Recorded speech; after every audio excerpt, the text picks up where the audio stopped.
Hello, আসসালামু আলাইকুম।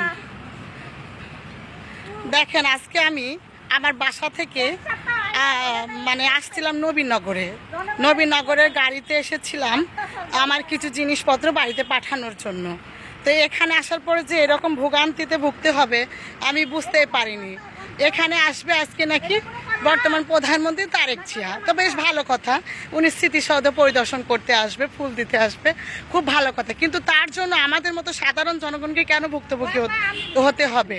তার মানে হচ্ছে, দেখেন, আমি যখন ইতে আসলাম, নবীনগরে আসলাম, আসার পরে আমার ব্যাগটা আমি গাড়ি থেকে উঠে দেবো, গাড়ি অলরেডি চলছে, আর তারেক যে আসতে আরও মোটামুটি 2-3 ঘন্টা সময় লাগবে। তার ভিতরে আমার ব্যাগটা কোনোভাবে গাড়িতে ওঠার ব্যবস্থা করে দিল না। এই যে এই পুলিশ আসলে এদের কখনোই লজ্জা হয়নি, হবেও না। আর এই লোকের সাথে আমার খুব ঝগড়া তো বাঁধলো, প্লাস এখানে যে সাধারণ পাবলিকগুলো আছে, চামচা, এই চামচাগুলো আরও খারাপ।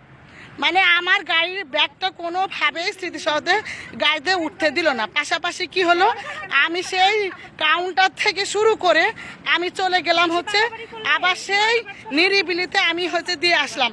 আমার কথা হচ্ছে, উনি যে এতদিন যে ভোট প্রচারণা নামলো, তখন কি ওনার প্রটোকল লাগলো না? উনি তো তখন প্রটোকল ছাড়াই ঠিকই টেজে গিয়ে নাচন গাউন শুরু হয়ে গেল। কালকে প্রধানমন্ত্রী হতে না হতে আজকে জনগণের এই অবস্থা। আচ্ছা, ঠিক আছে, উনি স্মৃতিসৌধে আসলো, আমি বুঝলাম, তো উনি হেলিকপ্টার করে আসতে পারতো। এই সাধারণ জনগণকে কেন এত ভোগান্তি দেওয়ার দরকার আছে? আর পাশাপাশি এই যে প্রশাসনিক, এদের তো লজ্জা শরম বলতে নাই। উনি আমাকে কি বলে দেখেন, আমার মাথায় নাকি গ্যাস্ট্রিক আছে। উনি একজন সাধারণ পুলিশ কনস্টেবল, আমার মাথায় গ্যাস্ট্রিক আছে, ওনাদের মাথায় হরলিক্স খেয়ে বুদ্ধি মেধা সব ওনাদের মাথায় রয়ে গেছে। আর এই ধরনের দেখেন, এই ধরনের লোককে, আপনারা মেধাহীন লোককে প্রধানমন্ত্রী বানানোর পরে এবার বলছেন দেশের অবস্থা কি হয়।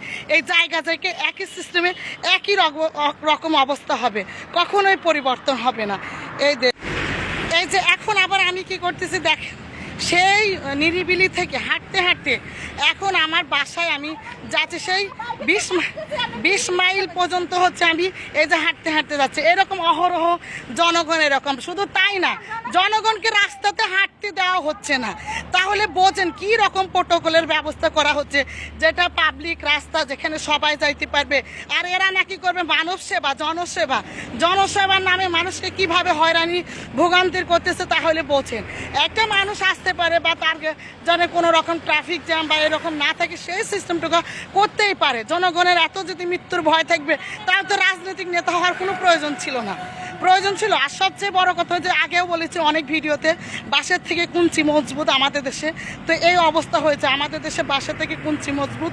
কারণ ওনারা কতটুকু প্রোটোকল দিল না দিল, একদিকে পুলিশ, নির্লজ্জহীন পুলিশ, যার কোনো লজ্জা নাই, শরম নাই, যে সরকারি আসবে তার হয়ে গুণগান নাচন গান শুরু করবে এই পুলিশ, যারা আবার সাধারণ পাবলিককে বলে গ্যাস্ট্রিক, মাথায় গ্যাস্ট্রিক রয়েছে।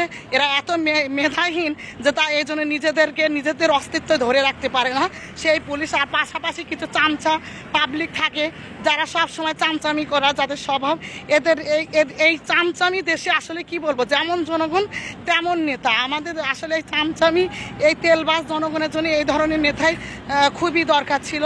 এখন ভবিষ্যতে আপনারা দেখতে শুরু করেন, কারণ নাটকের প্রথম পর্ব আজকে থেকে শুরু হলো। তো সকলে ভালো থাকবেন, সুস্থ থাকবেন।